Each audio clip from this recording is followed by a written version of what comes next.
Hello and welcome to everyone at the Poison Pen and those tuning in virtually to another author event.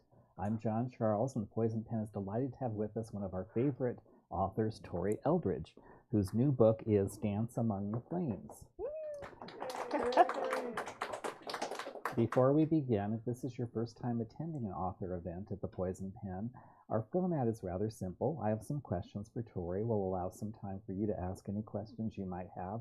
And then I'm sure Tori would love to sign copies of her new book and her older titles for you after the program. If you'd also like to know more about future events at the Poison Pen, upcoming authors who are visiting, and new books we have coming, it's real easy to do. Just sign up for our e-newsletter. You can do that at the front on your way out, and you'll always know who's coming to the Poison Pen and what their new books are. Now I'd like to welcome back, and it's lovely to have you in person, Tori. Oh, thanks so much, John Charles. The last time I was here in person, What's your first book? I was speaking with you, and it was for my debut, The Ninja Daughter, so this kind of feels full circle. It does. It's very zen, I guess, is what we'd say.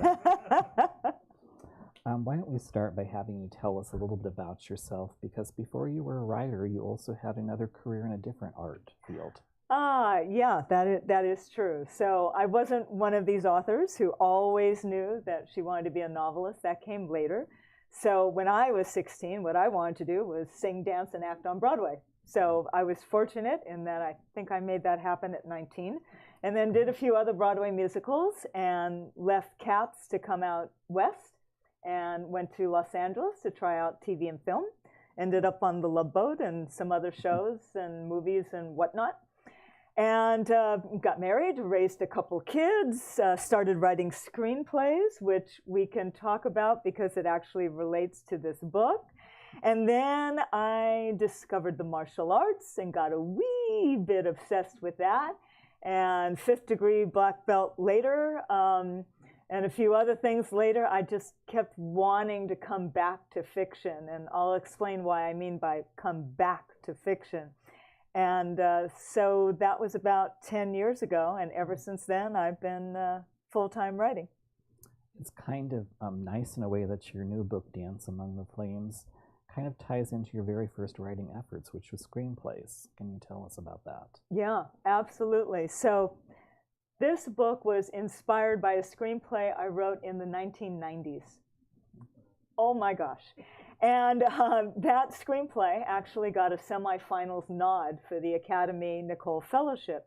But everybody who read it was pointing out the pros. You should be writing a novel.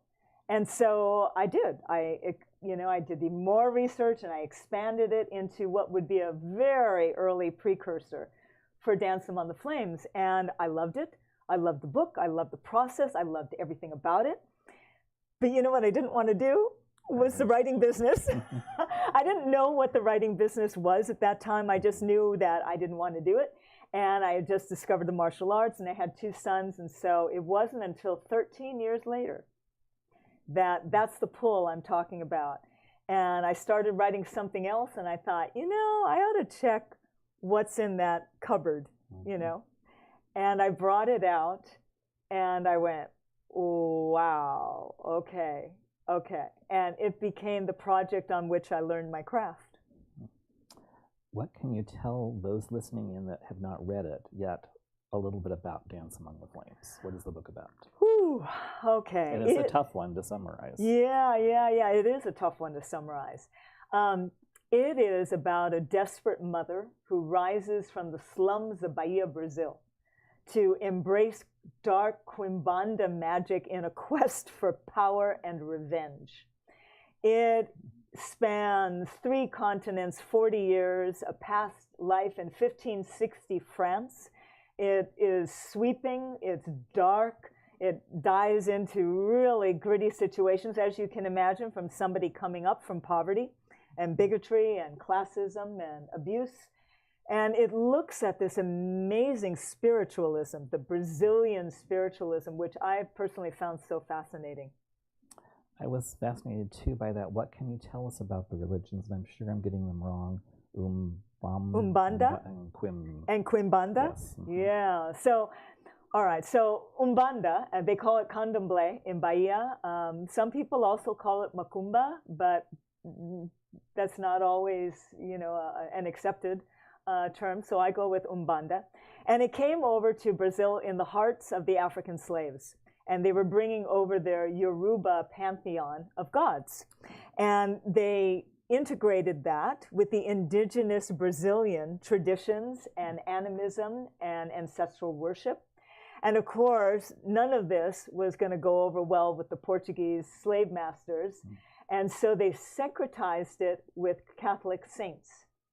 And so it is completely unique and quite amazing. It involves channeling spirits and gods so that the practitioners can speak, one-on-one to get comfort, wisdom, guidance, this sort of thing. And they do it with song and dance and drumming, and it's quite vivacious. But the interesting thing is, it's not the main religion of Brazil. Catholicism is, by about 98%. Fascinating. Yeah, but it's so integrated in the culture that it's one of those things where, there are so many things we do in a culture that we don't realize might be religious. We think it's superstition or fun or just a celebratory thing. Like when you sneeze and people say bless you. Yeah, exactly. You don't really think about that. And so that's integrated, the Umbanda. And of course, Quimbanda, well, there's always got to be a dark side, doesn't there? And so that's where you're really diving into magic that, to me, this is my perception of it, feels more self-serving, self-oriented. So when you're doing magic to help yourself or to help my client and to help you, there may be some other people that get hurt that do not align with what helps you, right? So yeah, it can get a little dark. It isn't always, but it can. Place plays a really significant role in all of your books, including Dance Among the Flames. What is your connection to Brazil, and how did you want to portray it in the book? Yeah. It's so interesting. Which came first, the chicken or the egg? I had this idea for a screenplay, even before that one. And I had it set in Brazil because I was envisioning the Christ Redeemer on the Corcovado and the scene and this thing. That screenplay didn't work. I had to toss it. But I really started becoming captivated Brazil from the research for that. And that's when I decided I had to dive deeper into the country and the culture and find what it was about it that was speaking to me, what was fascinating me, not just the place and the culture. And that ended up being Umbanda. Yeah. What surprised you the most about your research into Brazilian culture? Surprised me the most? Well, here's the funny thing. When you start researching in the 90s, no internet, and I was a late adapter, so, remember those research rooms where you have to actually, research in the room? Yeah, that kind of thing. But I had a friend who was in Malibu. She was from Rio de Janeiro. And so I used to call her, for little tidbits and to clarify some things. And I called her one day and she's like, "Oh, I'm so sorry I haven't been able to talk to you, but I'm getting on a plane. I'm going home." "Oh, you should come with me." And my kids were like, this big. And I went, okay. So in 10 days, I got a passport and a visa, left 2 little kids with my husband, and went bye-bye, and went for 3 nights. Can you imagine? It was a 14-hour flight. Yeah. Now, when I was there, what was so amazing, because I got to stay with her aunt. Who gets to do that? This is an author's dream, and I got to stay in that part of town and experience walking. I remember I looked Brazilian. Everybody thought I was Brazilian, including TSA and the passports and everything. They were like, so her aunt would say, "Hide your jewelry. Don't show your jewelry." And my friend would say, if we're walking along the streets and I start speaking in Portuguese, stop talking and nod, like you understand. And then we would drive through places, at night, and she'd never stop. Red lights, never stop. Just keep going through. And so there was a real sense of, oh, you got to be careful around here. You have to be careful. So I had this huge local experience with her, all sorts of things. But I also had a tourist experience because she showed me around. I even got to watch the semifinal soccer match from another cousin's apartment building. Good answers. And here was an interesting thing. The entire city shut down. Everything was decorated in yellow and green, and during that soccer match, there was not, it was like COVID hit in Shanghai. There was not a car in the street. But anytime something happened, you could hear it through the walls. So that was interesting. But when I was up at the Corcovado and then driving through the pollution, oh my God, the pollution, and the favelas, the slums, I think what struck me the most about my research, especially in-person research, is that Rio de Janeiro in particular was one of the most beautiful and the most ugly places I've ever seen at the same time. Yeah. Brazil culture incorporates many different aspects to it, just like your book kind of borrows from a lot of different genres. And I've something you'd written, let's see. You've said that the essence of horror is dread, which is why horror and thrillers kind of overlap. Can you talk a little bit about that mingling of horror and thrillers? Yeah. So you might be getting the feel for this. This is a genre-bending book. It has that deep dive into culture and character that you might find in historical or literary fiction. It's got a very strong dark fantasy because there are Brazilian gods. And there's channeling and mysticism. And there's horror. There are some very horrifying elements in this thing. And then the last quarter of it is as nonstop action thriller as anything I've ever written. So it has all these different, these different genres. But at the core is this blend of, I think, horror and thriller. And so to me, at the core of horror is dread. And also, I think you find that in thrillers as well, because the difference to me between a mystery and a thriller, a mystery you're trying to solve the crime, the clue, whatever, you're not necessarily in any danger. For it to be a thriller, you must be in danger. The protagonist must be in danger. And of course, in horror, if you're dealing with dread and you're dealing with fear, these are core emotions, which is why I think these genres really grab people and draw them in, because these are universal feelings, and you can really explore in dark fiction, but you can still crawl into your bed at night in your own nice little life, but you can explore these really dark facets of the world and conquer your monsters, so. Well, I think kind of playing with horror also allowed you to maybe explore more intense emotions too than you could in a regular traditional thriller. Yeah, I agree with that. I think anything with horror amps up the emotion. Certainly in this book, it has a lot of emotion, all sorts. Because it's looking at love. It's looking at romantic love, family love, parental love, and the potential corruption of that. And so we're really looking at all sorts of relationships that are going on, and it turns up a lot of emotions. It certainly did for me when I was writing. Like many of your books, there's also kind of a food aspect to the story.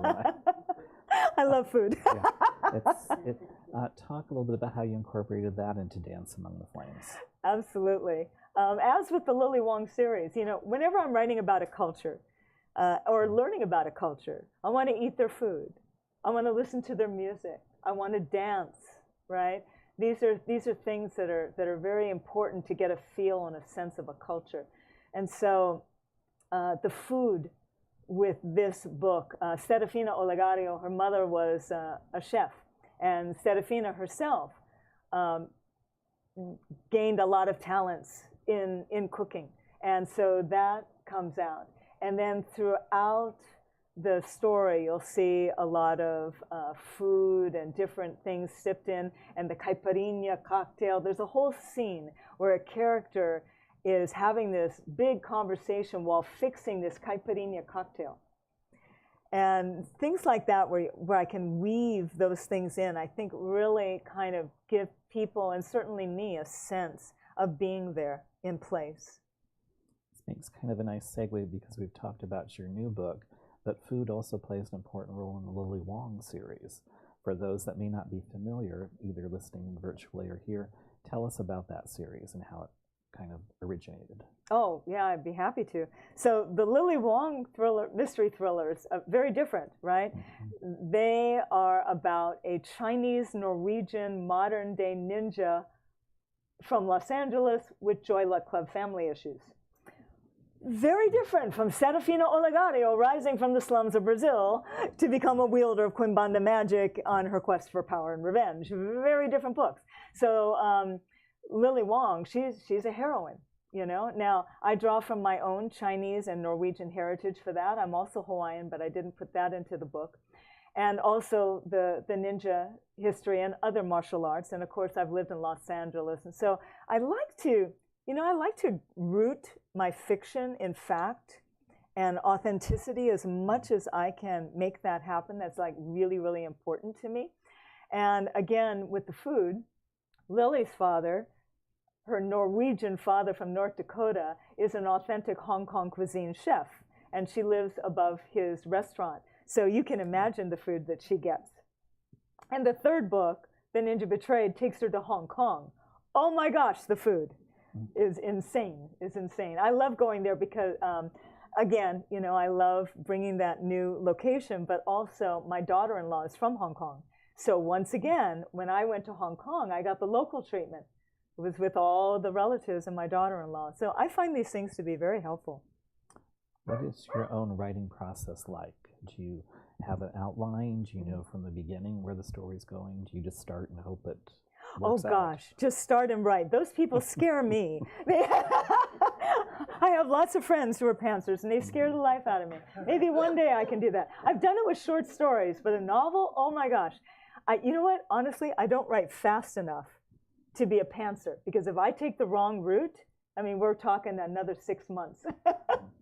So I come up with an idea, usually when I'm hiking. And then I go for a hike, and I start like spanning it out, and I like to dictate notes. And then I usually have to go for another hike, and I fill in the gaps, you know. So now I have a sense of a first act, second, third, fourth, and, you know, things that are going in. And when I think I have enough, I start working on a synopsis, filling in these scenes, and then I move it to Scrivener. It used to be poster board, now it's Scrivener. And I start populating that with imaginary chapters and trying to get an idea of what in my story that I've just like put out here is going to go there. And what it does is it helps me see where I am. Like, I've got a lot in the beginning, but that big middle is really empty. You know, and it helps me see where I need to put things. And I need more going on. I need more things. And so, of course, I go back for another hike. You know, but by the time I start actually writing, it's in order. Yeah. You have been writing for a while now. You have a number of books to your credit. What do you know today as a writer that you wish you could go back in time and tell yourself when you were first starting out? Oh, goodness. You know, people always ask that. I have a really hard time with that question. I think because everything has its time. And there's certain information that I want at a certain time in my life. And I found, even as a teacher, I found this to be true. I could tell students things, and if I tell them too early, it has no meaning. You know what I mean? So sometimes you just need to hear things and learn things on the way. The other thing was, it took 7.5 years before I got the 2-book deal for The Ninja Daughter and The Ninja's Blade. So that's 7.5 years of writing every day, full day, attending a whole lot of conferences, watching a lot of panels, making a lot of mentors and building relationships and learning a lot of stuff. So when my debut hit, I felt pretty prepared. That said, I had no idea, even with all of that, I had no idea how much work would be involved. I'm still trying to wrap my brain around that. And every subsequent book, it feels like the workload increases exponentially. Then see, it's a good thing they didn't tell me that too soon. Well, especially since it's not just writing the book anymore. It's No. writing the book, it's marketing, it's dealing with all that. Talk about the other side to a writer's life. Yeah. So we're always writing a book, and we're usually editing a book, with our editor, and we're probably getting ready to promote a book. And if you have enough books, there's probably another book that you're marketing from behind, which is what I mean. And then on the way to this, there are articles that you have to write, especially when book launch is approaching, and interviews that you have to answer. And those things take time, right? And the more involved you are, the more you want to give back, because other writers are so generous with their time over the years. So there's volunteer. So I'm the debut authors program coordinator for the International Thriller Writers. And I've been that for a couple years, I guess. And so there are lots of volunteer items, and then there are panels. And then I'm fortunate enough to be invited onto anthologies and short stories. And there's just so much to do that it starts to become, fortunately, I'm disciplined. So I start writing very early in the morning, and I keep working all day. I just change the nature of the work as my creative brain and energy fatigues. Is it the ninja training? Ninja training is helpful, actually. It really is. It's very helpful. You mentioned short stories, and I believe this year you have one in the Mystery Writers of America anthology? Yes! Oh my gosh, this one is so dear to my heart. So the Mystery Writers of America, they put out an anthology every year, and I was fortunate enough, I submitted in a blind submission, and I was fortunate enough to have a story in it. It's called Crime Hits Home. And this story is really precious because it dives into my native Hawaiian roots. This is something I've never done before. And it felt very weighty. I really wanted to get it right. I mean, it's one thing to be an author and set your thriller in Hawaii, maybe where you've even grown up, or maybe that you've just visited a lot. It's another entirely to be Kanaka Maoli, writing about your people in your island. Whole other thing. And so what came of this, and this has happened with me many times with a short work, it inspired a novel. And I could tell it did as I was writing this short story, because out of it came this whole ohana with Makalani, Pahukula's whole ohana and this family and their search for these two missing cousins while the family is imploding. And so actually I'm working on the novel right now. That's my work in progress. Do you find that you gravitate more? Is it easier for you to write longer or shorter? Or is both your ambidextrous, I guess, as a writer? I think longer.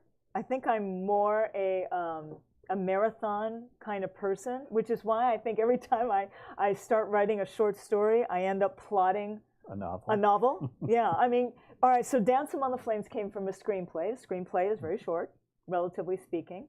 The whole Lily Wong series came from a short story. I had a short story set in an apocalypse that I wrote. I wrote a novel of this during the pandemic. I actually wrote half of it years before the pandemic hit, and I started writing the finishing end at January 2020, and it's set in an antimicrobial resistant future with conspiracies. Yes. I actually finished that and went, oh my gosh, nobody wants to read this. Yeah. And then I thought, oh, I know, I'll tone down the horror of the pandemic. I'll amp up the conspiracy. I shelved it. Fortunately, it's set in the future. It has time. Maybe I'll bring it out in 10 years or something. I don't know. We'll see. How do you connect with readers as an author? Do you have favorite social media platforms? What's your... Connecting with readers is one of my very favorite things of being an author. And that was a surprise. I didn't know this was going to be a thing for me. But it really is. So I love being on social media. And they're all different. I really enjoy Instagram. I'm very visual, so I love the pictures, and there's a lot of readers on Instagram. But I love Facebook because my Hawaii people and my ninja people and all these communities, we're all on Facebook. And so we actually have, you know, conversations, and we know each other, and, you know, in real life. And so there's a meaningful thing that happens there. Twitter, I'm kind of getting a handle on. I'm getting a handle. It's crazy because I've got over 12,000 followers, but I'm just getting a handle on it. But the other two I really like. But I enjoy book club engagements. I crashed one of them here, which was so much fun. I heard they were having a book club meeting for one of my books, and I called up Pat and I said, how about I just crash it? He's like, oh my God, that'd be awesome. I dig it. I love it. And in addition to connecting with readers, you're a reader yourself. Oh. And that's influenced your writing from your mystery and horror roots to today. What have you read that you want to share with other readers? What have I read? Okay, well, right now I'm listening to, I always have a book on audiobook. I have a different book I'm actually reading. So the audiobook that I'm listening to now is Jonathan Mayberry's new fantasy epic. You know, he went from Joe Ledger, you know, science, military action, to this wild thing, and I love it. And it's called Kagan the Damned. And so I'm listening to that. I read Alma Katsu's The Fervor. Love that. I read The Only Good Indians by Stephen Graham Jones. Oh, whew, that was something. That was dark, yeah. Yeah. So I'm just kind of like pulling, and Boyd Morrison and his sister Beth wrote a medieval thriller. Really? Yeah, he used to write with Clive Clusler. So talk about a change. I love authors. And all these authors that I named, by the way, like me, they all write in a bunch of different genres. And they blend genres. And I enjoy that. I enjoy that as a reader. I enjoy it as a writer. You've mentioned a little bit about what's coming next. Can you elaborate, or would you rather not? Nah, because I'm still writing. Okay. Maybe we should take some questions from some of you. Sure, I'd love questions. Okay. I'm just curious. I'm fascinated by I think everybody at our core would love to be an author. Relate something, put it out there. Do you find when you're writing that you're consciously aware of what are my readers going to think, or do you just try to be true to yourself and be damned what anyone else thinks? Yeah, do I ever think what readers are going to think? No, it never occurs to me. It really doesn't. And I do tend to get lost. I think coming from an acting background, I tend to be a method author. So, you know, and I've got this wild imagination, as you will see when you read Dancing on the Flames. Yeah, it's a wild imagination. And I tend to lose myself in those characters, and then, you know, we go where we go. You really can't write to the market. It's almost impossible to do. Well, that. The market keeps changing, right, so, yeah. you know, it's like hitting a target that's vanishing. Not even a moving target, a vanishing target. Well, so. that's what I was curious about. Yeah. If you try to write to a market, it may change tomorrow. So you have to be true to yourself. Yeah. I will say sometimes I've written for a genre. You know, like when I knew I wanted to submit to Crime Hits Home, I knew it was a mystery, you know. When I wrote Dancing on the Flames, especially when that started as a screenplay, I didn't know genres. I just read. I read everything. And then when my husband was a producer and we got all these screenplays in, I read all the screenplays. And you know, aside from romantic comedy, horror, thriller, you know, the basics, I never really thought about that. I just had this wild idea for a story.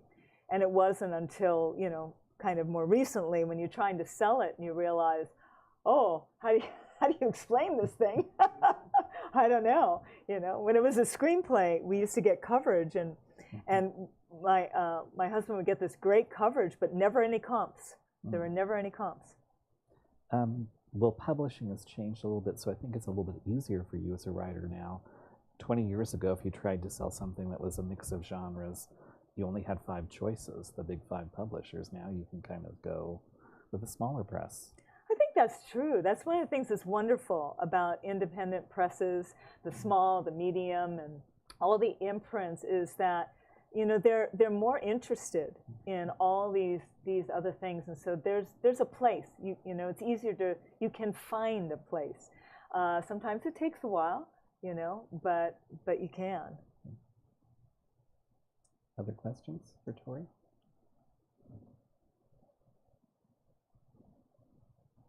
She'll ask you questions if you don't ask her. Oh, be bold. I have answered the meaning of life, right? Quick question. Yeah. What have been some of the challenges of independently publishing versus publishing through somebody like Paulus for your first read? Well, by independently publishing, you mean like a boutique publisher?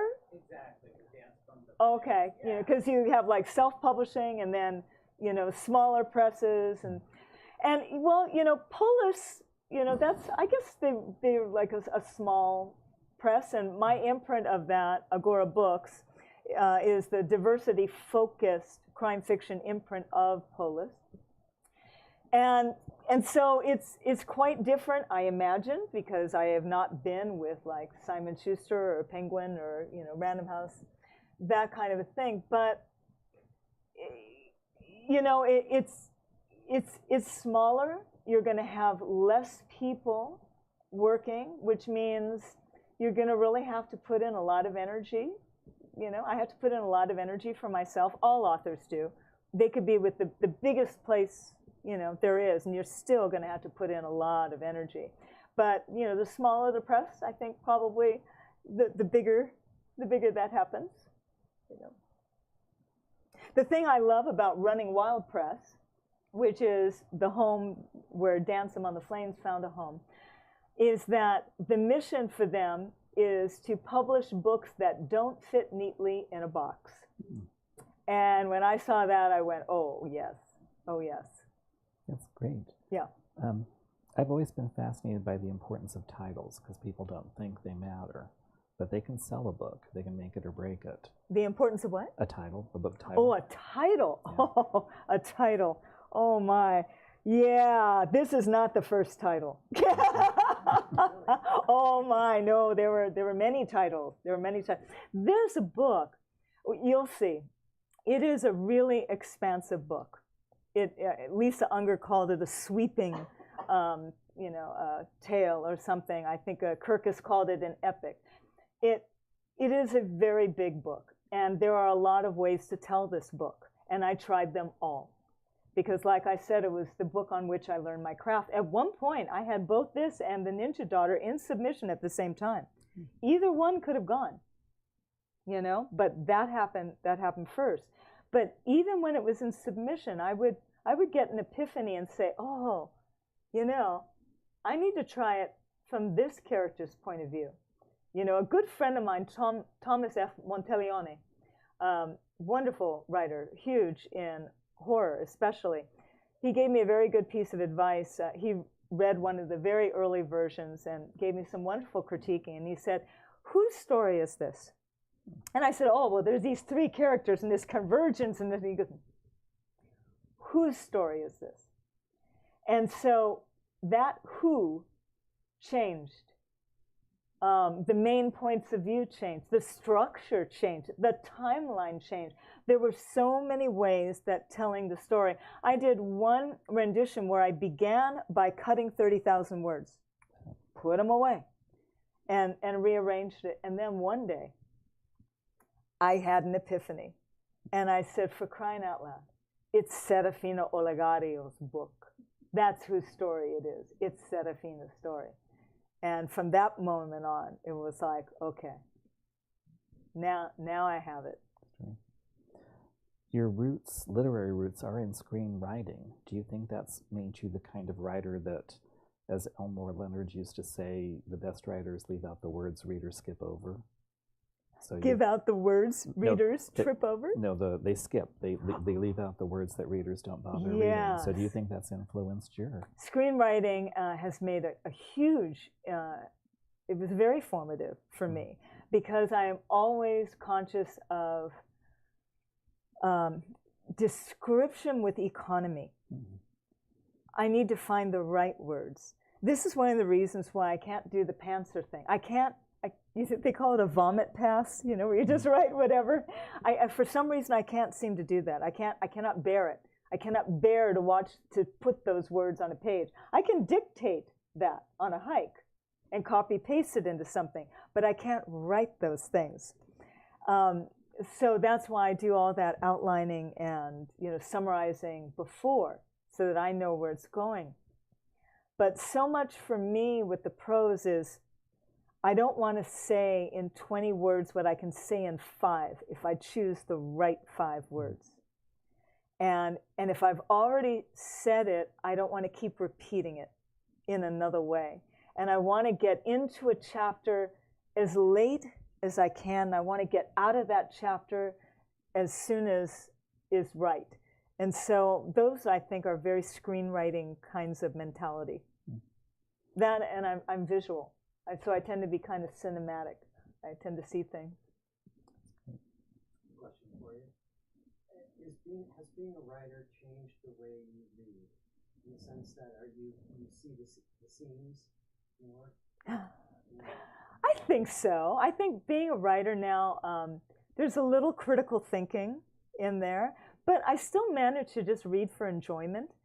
Like my son is a film editor, and he can't really just watch a film to just enjoy it, but I can read a book to just enjoy it, and I'm very glad of that. But I think when I think about it consciously, then that kind of critical thing of, ooh, that worked in, that pulled in, did this, and that was a cool thing. There's that element in there too. So you said you're very visual, which I think you are. You told me earlier that you're kinetic, which I think you are. But you also talk into your thing, your phone or whatever, and record what you're saying while you're on your hike. And don't you think it's because it goes in your ear and you can hear how it sounds in your head for what you want to write? Absolutely, absolutely. And I think that's the singer in me.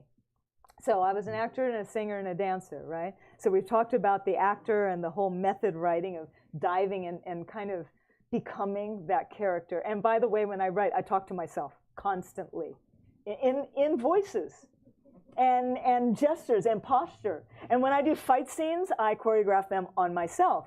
For the Ninja Betrayed, there was a scene where Lily had to fight in a car, and of course I went into my car in the garage.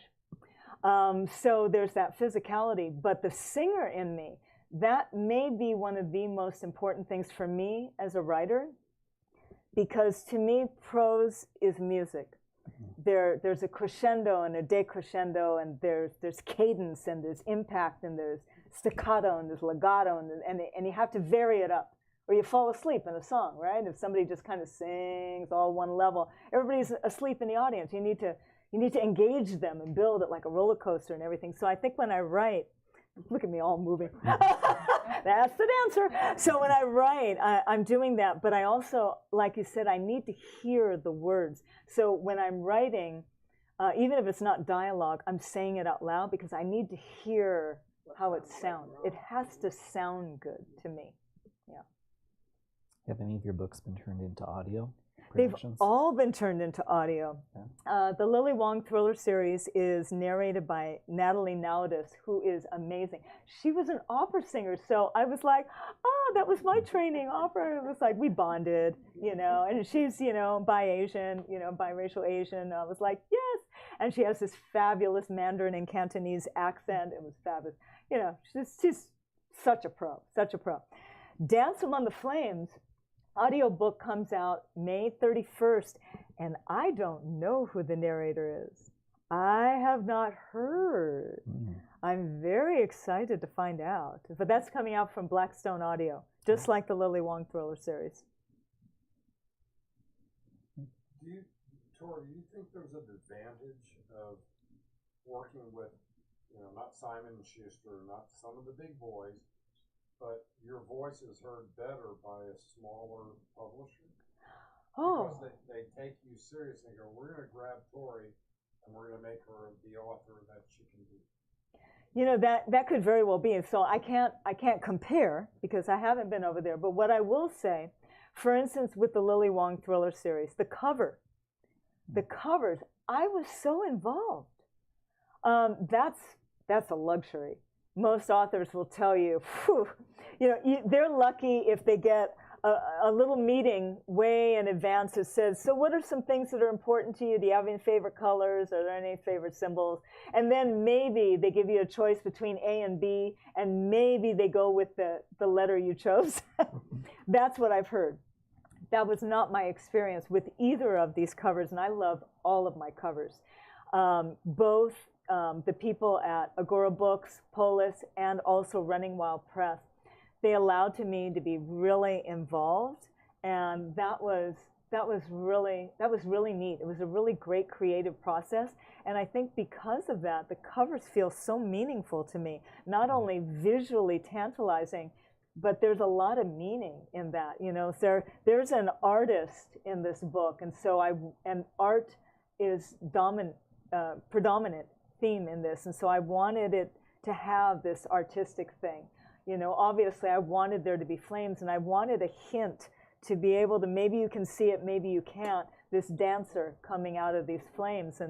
And these book covers, all of them, they're one of these things where you look at it the first time and you see this, and then you start reading and you look at the cover again, and then you get to the end of the book, you look at the cover again, and you'll probably start seeing a little bit of things that you didn't notice. It was like, oh, that's kind of thing. It was purely accidental, or maybe it wasn't.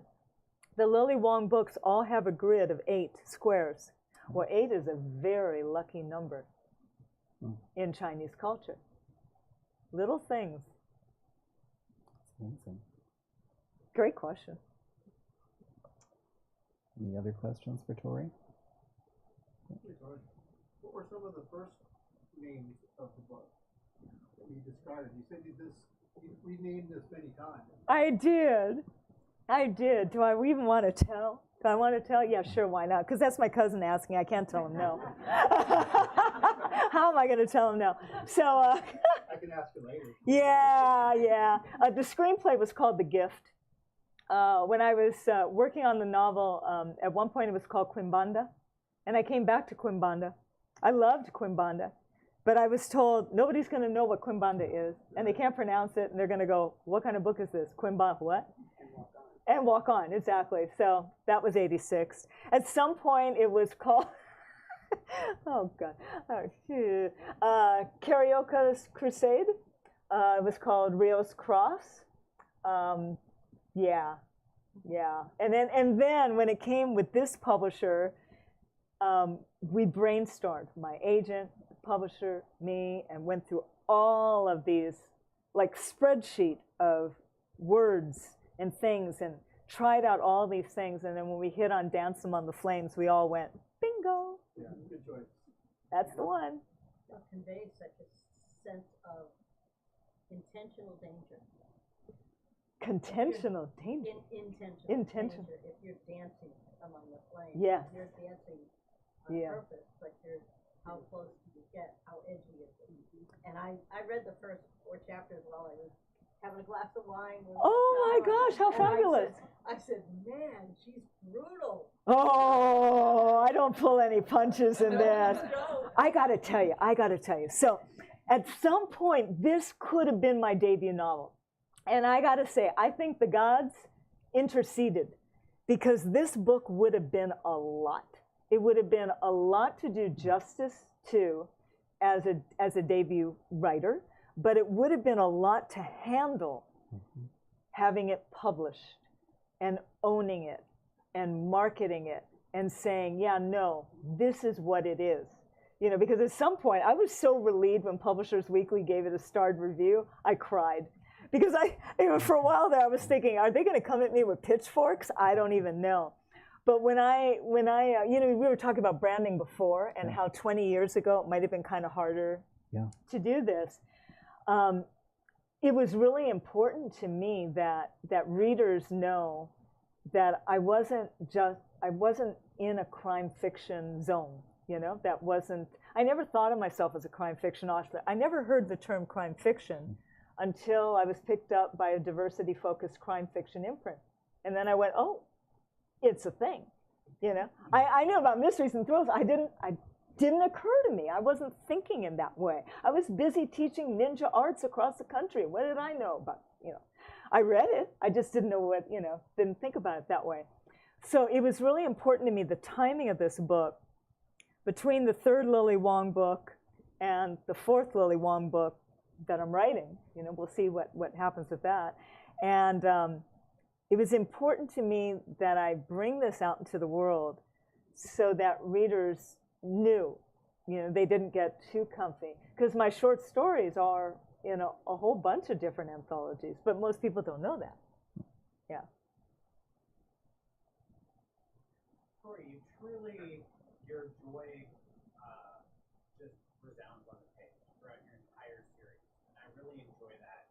How do you maintain that level of enjoyment factor for writing and the enthusiasm that you clearly express through your books? Oh, well, thank you for that. I think I have a little bit of passion in me. I know I have a whole lot of energy. And definitely enthusiasm. And so I think those things are just kind of inside of me. And I got to tell you, when I was a little girl, I lived in make-believe. That's how I played in make-believe. And those make-believe stories, they weren't your, calm. They were Dance Among the Flames make-believe. They were out there wild, whatever. And so I think maybe there's a wee bit part of me that's bigger than life, shall we say, and so effusive. And so when I'm writing too, and I think with that musical quality, I like that prose. I like that language that has that sense of song and richness, and I don't know. Yeah. Did that answer the question? I have no idea. Absolutely. Good answer. There was a question that came in online. Somebody's interested in how did you first get into martial arts? You were talking about that a little bit, but then how did you find your way to this ninja community? And what exactly is it? Great question. Great question. How did I get into martial arts? I was always interested in it. My best friend, when I was growing up, her grandfather was Run Run Shaw, did all, Hong Kong movies and all that kind of stuff. And so we used to watch, Hong Kong films at her mother's theater in Chinatown. Always wanted to do it. But I had started dancing early. My mother would always say, you have to choose dance or soccer, dance or diving, dance or martial arts. I always chose dance. But I always wanted to. So what happened was when I thought I had retired from dance, put my son into karate. And so there I was sitting on the couch watching my son. Yes, I was one of those mothers sitting, watching him do karate. And I'm like, I can do that. I can do that. But I had retired from dance, also because of a lot of injuries and stuff, But I couldn't stand any longer. So after a couple of months, I took a class. And I had been talking to the teacher. And my very first class, this was a crazy class. It had mixed rank from white belt, that was me, to one step away from black belt. And there were only about a dozen of us. And so it was everybody, And so first class, he says, I think you know the first form. And I said, I do. And he said, could you demonstrate for that? Demonstrate for us. And so I did that. He goes, I think you probably know the second form. I said, I do. Could you demonstrate that for us? So then it became a whole class of what can Tori do? So in the course of this thing, I ended up doing every single jump, leaping, spinning, kick, every punch, fighting things, and sparring. They put helmets on me. They're like, I'm sorry, you can't hit anybody in the head because you don't know what you're doing. You have no control. But they can hit you in the head because they have control and you have a helmet. And I'm like, okay. And so this is my first class. I was hooked. I was absolutely hooked. I'm like, this rocks. It was a little scary, but it rocked. So I started in karate. And after, about a year, I was teaching, but I was still coming up in the ranks. And my teacher at the time had discovered the ninja arts because Stephen K. Hayes was giving him an opportunity to learn it, and he was considering turning his second dojo into this ninja art thing. And I went, I was getting stalled, And so I said, well, tell you what, how about if I keep teaching in this and I go learn that at the same time, and I'll tell you how it is from a student's point of view. And I got hooked in it. What ended up happening was I ended up earning a black belt in both of them within a month of each other. And I found myself teaching more ninja stuff when I was supposed to be teaching Tong Soo Do. And I realized, no, I need to go full-on ninja. So what is this whole full-on ninja thing? There actually are 9 lineages that have been passed down to one grandmaster in Japan, passed down to another. Stephen K. Hayes came in early and trained when there were just, I don't know, dozen, 20, and then was told, go west, young man, and blew up on Black Belt magazine. People started hearing about it. So many people traveling to Japan, learning this wonderful, rich, comprehensive martial arts. So many teachers going out around the world. There are thousands of us. They're in your neighborhood, trust me. And I don't know a single assassin. Everybody I know is out working for the good, working to empower others. It's a magnificent art and a lineage, so there you go. Yeah. Have you found that the martial arts and your proficiency in that has helped you with your writing? It's given you some boost. Well, it certainly has helped in writing fighting scenes, I'll tell you. Right. But I'm just saying, overall confidence, because yes. you know you can take care of yourself. Yeah. So I'm going to put this out, and whatever the public thinks, the public thinks. Yeah, I think it's giving you a freedom. I think that is very true. There is a lot of confidence that comes from martial arts, and of course the authenticity in writing fight scenes. But here's something specific to ninja arts. Ninja are adaptive. It's very hard to teach because you're not just doing something and that's the way you do it, and in any situation, this is how you punch, this is how you kick, this is how you throw. With us, there is a relationship between you and I, and there is an energy between you and we are creating it in the moment, and I'm going to direct it and capitalize it in a way that hopefully I will win, and probably nobody will know why. And so there's something about that in writing, that sense of fluidity, that sense of, no, it's not always like this. You're going to be in that moment, in that character, in that emotion, and you're going to move, and you're going to go, and you're going to find it. And that knowing that you will find it, because it's what you do.